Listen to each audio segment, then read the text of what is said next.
Welcome to Krishna's math. आज हम लोग क्रॉस और वेक्टर प्रोडक्ट स्टार्ट करेंगे। क्रॉस को वेक्टर प्रोडक्ट क्यों बोलते हैं मालूम? जो क्रॉस प्रोडक्ट दो वेक्टर का लोगे तो जो आंसर मिलेगा वो वेक्टर मिलेगा। जैसे डॉट में आंसर क्या मिल रहा था? स्केलर मिल रहा था, इसके लिए डॉट को हम लोग स्केलर प्रोडक्ट बोल रहे थे। इसमें cross product of two vectors is always a vector, that's why cross product is also called vector product. Dot product का फार्मूला क्या था? What is the formula of a dot b? A का magnitude into B का magnitude into cos theta, ऐसा था ना? इधर A का मैग्नीट्यूड इनटू B का magnitude into sin theta into n cap, और एक होगा क्या होगा n कैप। अब ये n कैप क्या होगा? यूनिट वेक्टर होगा, हाँ, जो उसका डायरेक्शन स्पेसिफाई करेगा। लिखो फॉर एनी टू वेक्टर्स, लिखो बच्चों, for any two vectors A bar and B bar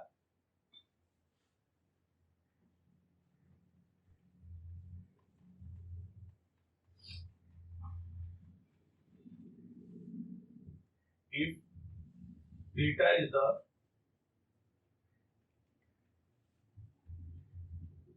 angle between two vectors, then A bar cross B bar square, A का मैग्नीट्यूड B का magnitude sin theta n cap, A का magnitude B का magnitude sin theta into n cap. ये दोनों तो पता है, ये दोनों क्या है? A और B का मैग्नीट्यूड है। Sine of angle between two vectors, theta अगर दो वेक्टर के बीच में एंगल है तो sin थीटा क्या है ना? आगे जो n कैप है ये यूनिट वेक्टर है जो इसका डायरेक्शन स्पेसिफाई करेगा। where A bar and B bar,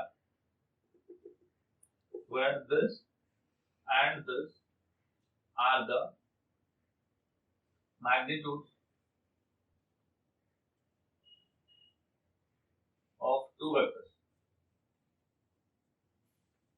A bar and B bar.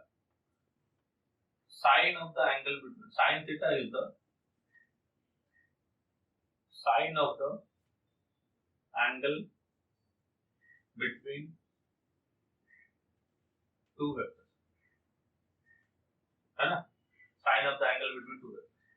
N cap, ये important है, ये important. N cap is the unit vector. N cap क्या है? Is the unit vector perpendicular to both A bar and B bar.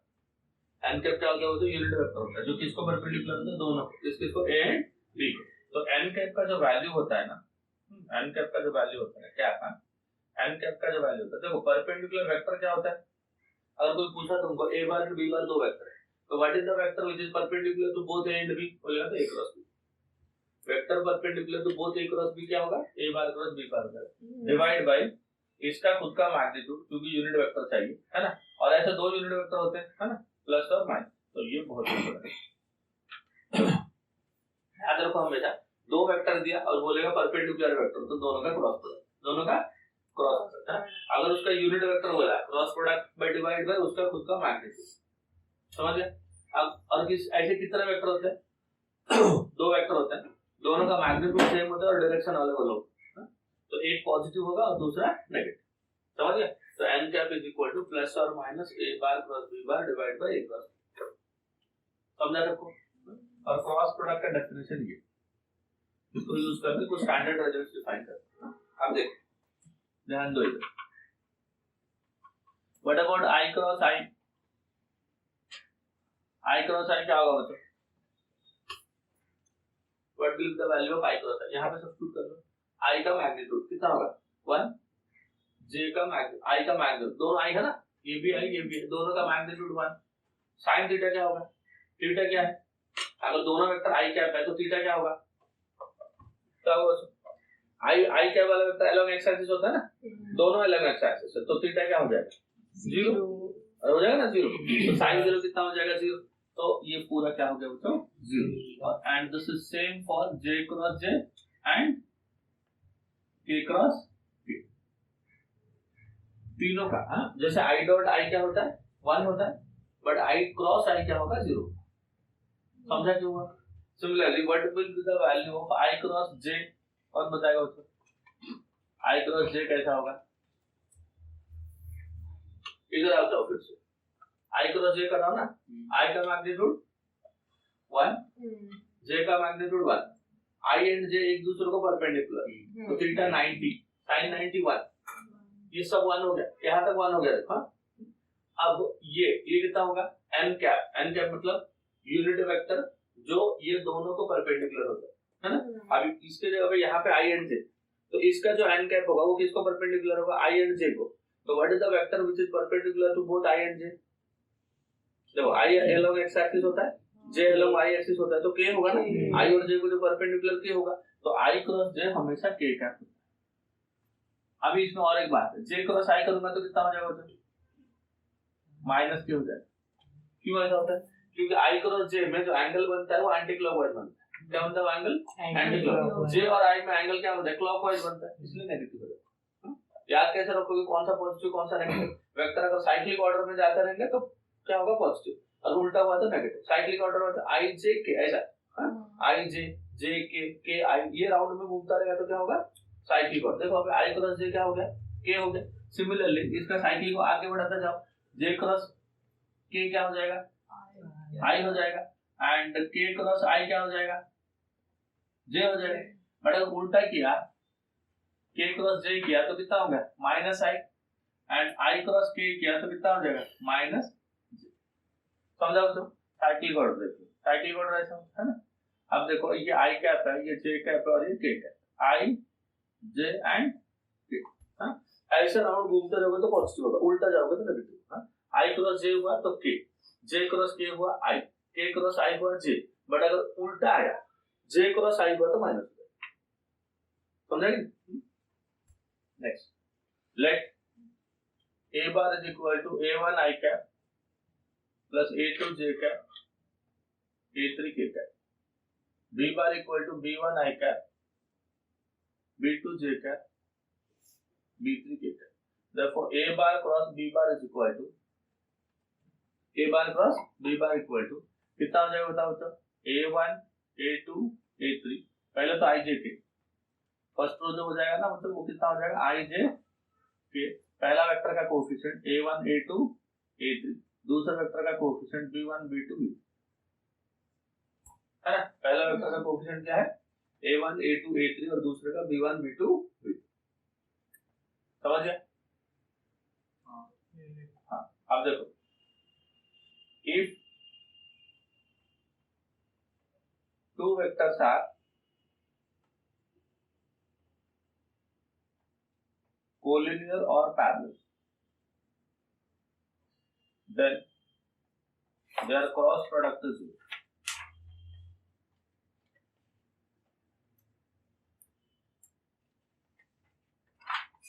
That is, if a bar cross b bar equal to 0, then a bar parallel to b. Cross product तो 0 हुआ तो vector क्या होंगे, parallel. देखो area of triangle ABC,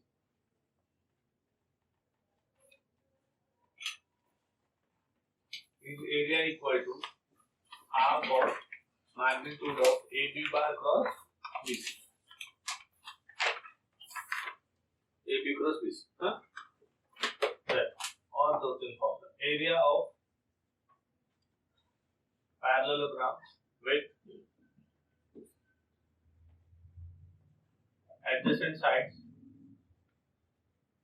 A bar and B bar is, area is equal to magnitude of A cross B, है ना। ये सब स्क्वायर यूनिट्स होगा, स्क्वायर यूनिट्स के फॉर्म में, this is also in the form of square units. Then area of parallelogram with the diagonals, area of the parallelogram with diagonals d1 bar and d2 bar is,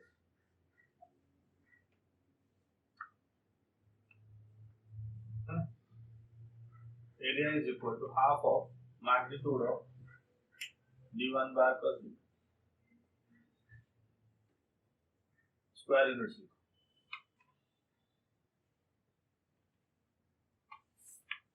in the form of square.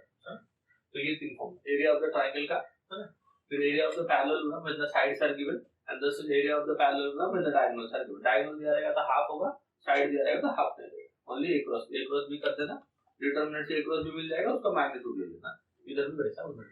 हां, यहां पे ए b सी का coordinate दिया रहेगा, तुमको ए b बार निकालना पड़ेगा vector. ए b बार कैसे निकालोगे, बी बार माइनस ए बार, बी सी बार निकालोगे सी बार माइनस बी बार, फिर फॉर्मूला यूज। समझ गए? चलो देखिए, ये हो गया क्रॉस प्रोडक्ट। हां,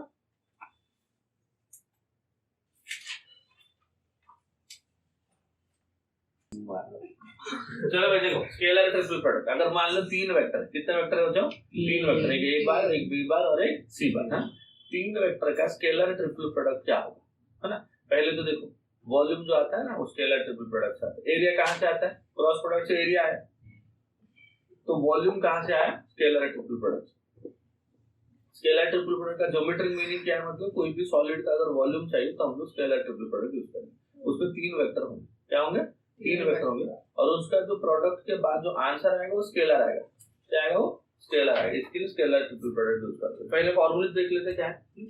देखो, for any 3 vectors a bar, b bar and c bar, for any 3 vectors a bar, b bar and c bar, the scalar triple product of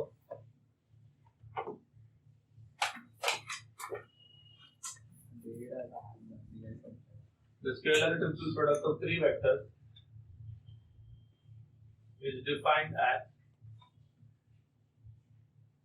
a bar dot b bar cross c bar, ऐसे define करें, a dot b cross c, है ना, and is denoted by, ऐसे denote करते हैं। देखो a dot b cross c को, ये स्केलर ट्रिपल प्रोडक्ट होता है। कितने वेक्टर, देखो a b c 3 वेक्टर, तो तीनों वेक्टर को लिखो। देखो a dot b cross c हो गया, 3 वेक्टर, इसको हम लोग ऐसे डिनोट करते हैं। कुछ लोग इसको बॉक्स प्रोडक्ट भी बोलते हैं, क्योंकि बॉक्स के अंदर रखते हैं ना, और इधर कॉमा फुल स्टॉप कुछ नहीं रखना, 3 वेक्टर लिखना और थोड़ा स्पेस रखना। तो ये जो है इसको हम लोग ऐसे रिप्रेजेंट करते हैं।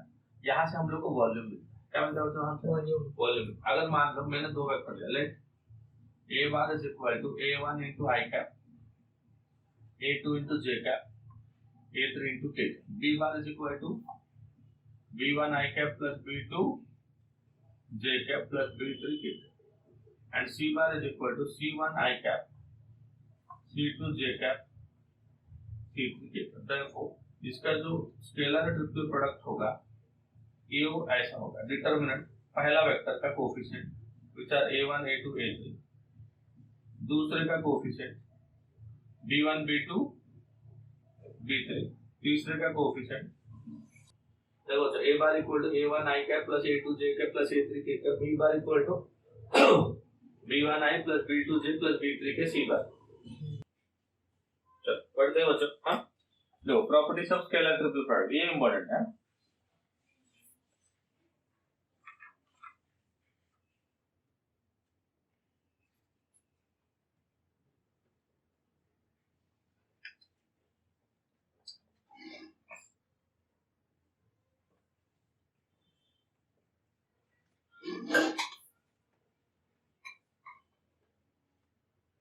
देखो properties of scalar triple product, ये जो स्केलर ट्रिपल प्रोडक्ट है इसके क्या क्या प्रॉपर्टीज, अब ध्यान से सुनो।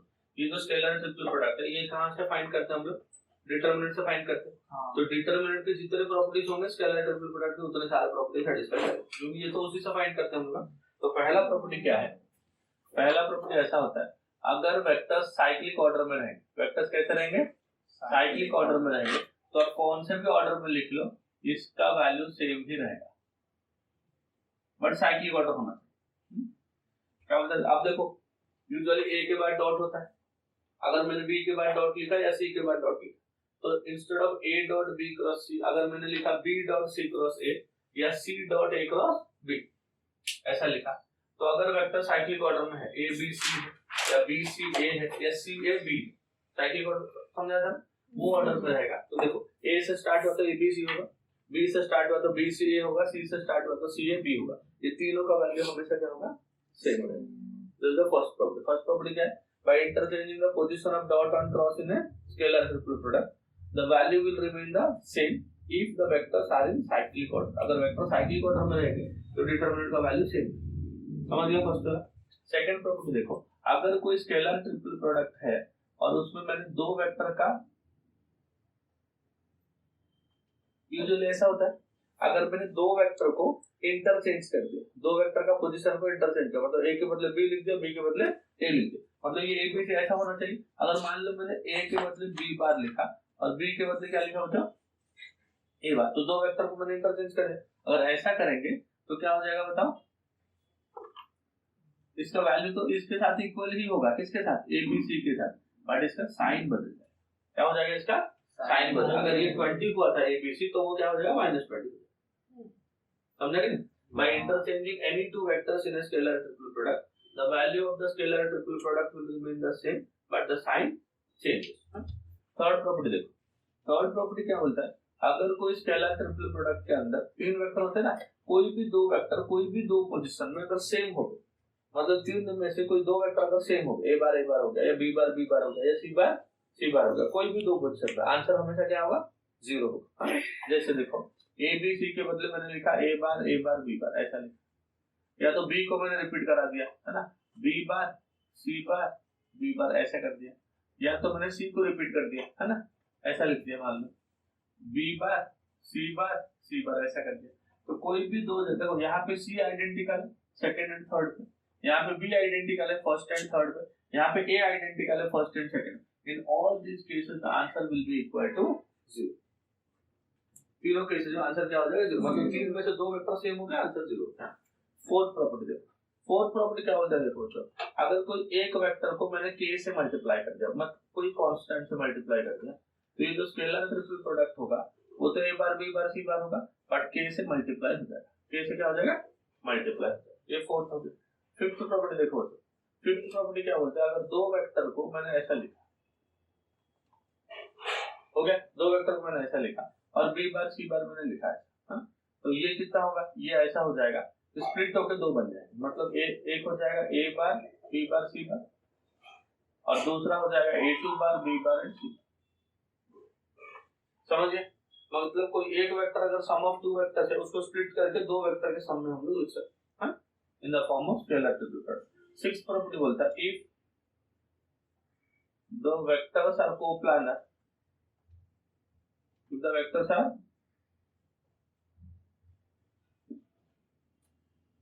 coplanar, then their scalar triple product is 0.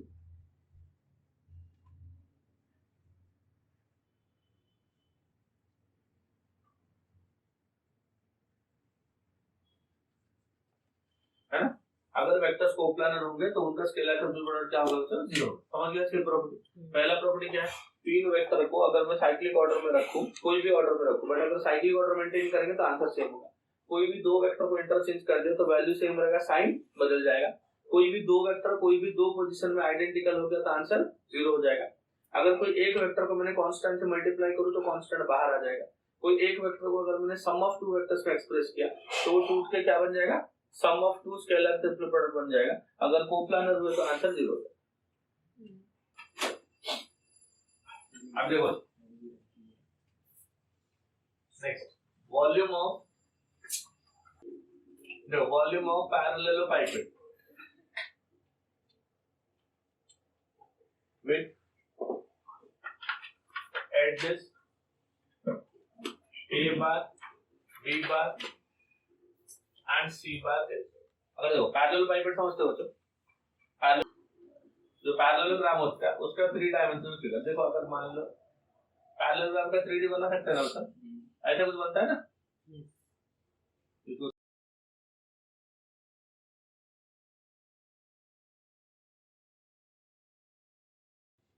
ये एक्स एक्सिस, ये वाई एक्सिस और ये जेड एक्सिस। और ऐसा होगा, और मान लो ये वाला वेक्टर ए बार है और ये वाला वेक्टर बी बार है और ये वाला वेक्टर सी बार, इनको बोलते हैं कोटर माइनस एडजस। ये जो एडजस होता है ना, ये कौन सा एडजस होता है बच्चों? कोटर माइनस एडजस। कोटर माइनस मतलब क्या होता है?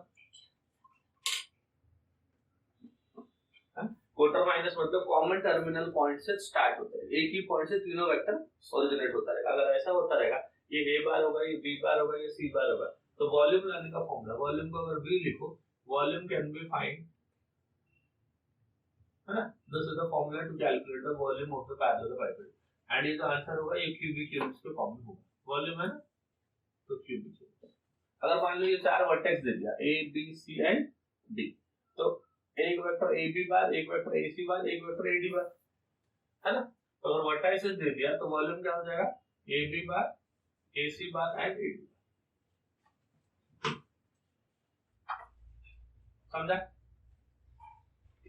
वॉल्यूम के दो फॉर्मूले, एक तो एड्स दिया रहेगा, है ना, एड्स मतलब साइड दिया रहेगा ऑलरेडी, ए बार बी बार सी बार, तो फॉर्मूला ये है ए बार बी बार सी बार का स्केलर ट्रिपल प्रोडक्ट, तीनों वेक्टर ले लो, उसका डिटरमिनेंट सॉल्व करो। अगर ऐसा दिया रहेगा तो ये है फॉर्मूला। समझ गए? वॉल्यूम ऑफ टेट्राहेड्रॉन, टेट्राहेड्रॉन अगर होगा,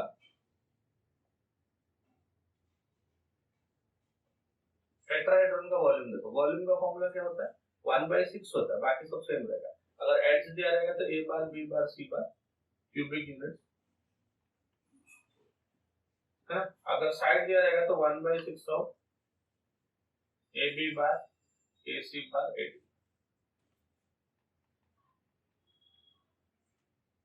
समझिए दोस्तों?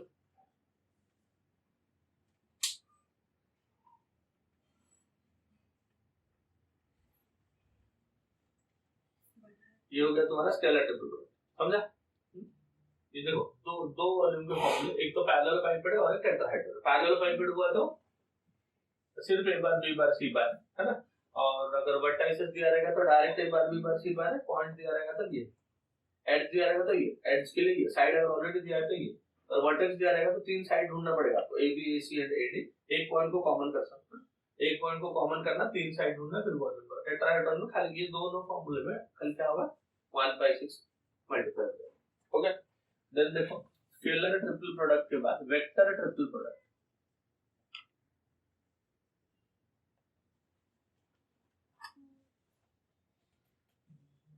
वेक्टर ट्रिपल प्रोडक्ट दो, a cross b cross equal to, formula देखो, इन दोनों का dot a dot c into b bar minus इन दोनों का डॉट इंटू सी, ये होता है वेक्टर ट्रिपल प्रोडक्ट। जो ब्रैकेट के अंदर है, उसका जो सेकंड वेक्टर है उसके साथ फर्स्ट का dot product into b bar, then a और बी का dot product into c bar, ये हो गया वेक्टर ट्रिपल प्रोडक्ट। समझ गए? उसके एक ही फॉर्मूला, हां, स्केलर ट्रिपल प्रोडक्ट एक ही बड़ा प्रॉपर्टी से और वॉल्यूम ढूंढते हैं, उसको एक ही। समझ गए?